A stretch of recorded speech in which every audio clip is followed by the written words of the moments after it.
thought we had a name for the show. It was going to be called The Back Issues. Such a good name. We did a lot of research trying to figure out, like, does anybody have this name? Has anybody used this name? Didn't find anything. And we were like a day away from sending the show out to the world and publishing it and everything like that.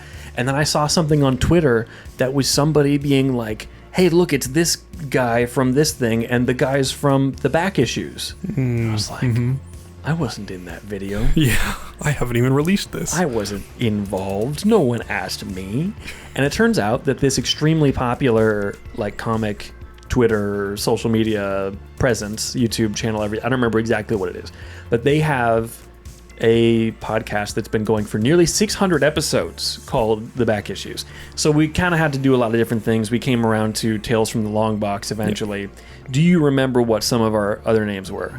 I remember the reissue or the reprint. The reprint was one that I really liked. Something about reprinting, yeah. That was going to be a good one. You really liked reprinting.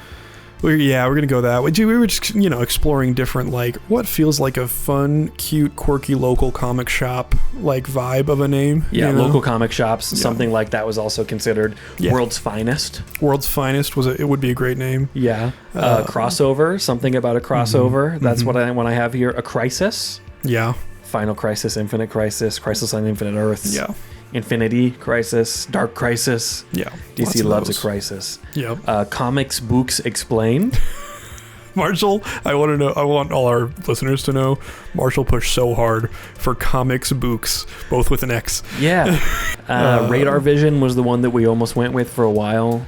We almost went with that, but then we both realized kind of at the same time that Daredevil's power is called Radar Sense and not Radar Vision. Yeah. And Radar Sense kind of felt like a stupid name. So we did eventually go with Tale from the Long Box, which was a name that came from my friend Aaron. Yeah, and long box because of, that's what you call the long boxes that they have, like, old school. I don't have any of them with me here. I took them to a different place, but this is what it looks like. There you go. You're welcome.